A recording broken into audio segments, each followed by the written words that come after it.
Brain teaser round. চার্লসের সূত্র নিয়ে এখানে একটা প্রবলেম দেওয়া আছে, আমরা এটা সলভ করার চেষ্টা করব। একটু লক্ষ্য করো, চার্লসের সূত্রটা তোমাদেরকে একটু মনে করিয়ে দিই। আমরা জানি ভলিউম বা আয়তন হচ্ছে তাপমাত্রার সমানুপাতিক। তার মানে দাঁড়ায় volume is equal two K into temperature, যেখানে কে হচ্ছে একটা সমানুপাতিক ধ্রুবক। তার মানে আমি বলতে পারি V by T is equal to হচ্ছে কে, মানে ভি বাই টি এর মানও হবে ধ্রুবক। তাই যদি T1 টেম্পারেচারে একটা গ্যাসের আয়তন V1 হয়, T2 টেম্পারেচার বাড়ালে যদি গ্যাসের আয়তন হয়ে যায় V2, তাহলে এই সূত্র অনুসারে আমরা বলতে পারি V1 by T1 is equal to V2 divided by V2 divided by T2। তাহলে এটা হচ্ছে চার্লসের সূত্র, যেটাকে ব্যবহার করে তোমরা এই অঙ্কটাকে সলভ করতে পারবে। আসলে অঙ্কটা লক্ষ্য করি, দেখা যাচ্ছে 0 ডিগ্রি টেম্পারেচারে একটি বেলুনের আয়তন 2 লিটার। যেহেতু 0 ডিগ্রি, তাহলে এটা হচ্ছে টেম্পারেচার T1, বেলুনের আয়তন V1 দেওয়া আছে। বেলুনটি সর্বোচ্চ প্রসারণ ক্ষমতা হচ্ছে 3 লিটার। জানতে চাওয়া হয়েছে কত তাপমাত্রায় বেলুনটি ফেটে যাবে। তাহলে একটু বোঝো, আদি তাপমাত্রা আদি আয়তন দেওয়া আছে, জানতে চাওয়া হচ্ছে কত তাপমাত্রায় বেলুনটি ফেটে যাবে। কোশ্চেন হচ্ছে বেলুনটি কখন ফেটে যায়। চিন্তা করে দেখো, যখন বেলুনটা তার সর্বোচ্চ প্রসারণ ক্ষমতার গিয়ে পৌঁছায় তখনই বেলুনটা ফেটে যায়।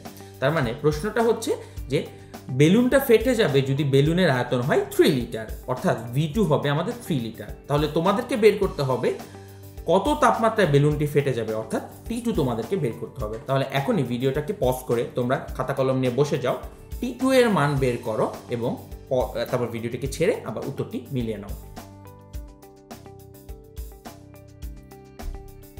এবার আসো আমরা উত্তরটি মিলিয়ে নিই। লক্ষ্য করো, আমরা জানি সূত্র অনুসারে V1 by T1 is equal to V2 divided by T2। এখন আমরা এদের মানগুলো এই প্রশ্ন দেখে দেখে লিখে ফেলি।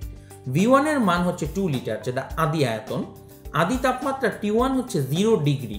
মনে রাখবে, কখনোই আমরা ডিগ্রি সেলসিয়াসের টেম্পারেচার সূত্র ইউজ করি না, সব সূত্রই হচ্ছে কেলভিনে। 0 ডিগ্রি হচ্ছে 273 কেলভিন।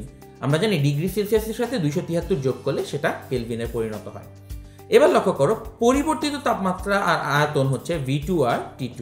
V2 এর ভ্যালু হচ্ছে তার সর্বোচ্চ প্রসারণ ক্ষমতা, কারণ আমরা জানি বেলুনটা ফেটে যাবে যদি তার ম্যাক্সিমাম ক্যাপাসিটিতে চলে যায়। তাহলে এটা হচ্ছে 3 লিটার।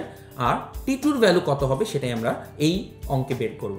তাহলে লক্ষ্য করো, এই তিনটা ভ্যালু তুমি যদি এখন এই সূত্রে বসাও এবং ক্যালকুলেটর নিয়ে হিসাব করো, তাহলে T2 কে তুমি ক্যালকুলেট করে বের করবে, তোমার অ্যান্সার আসবে 409.5 কেলভিন।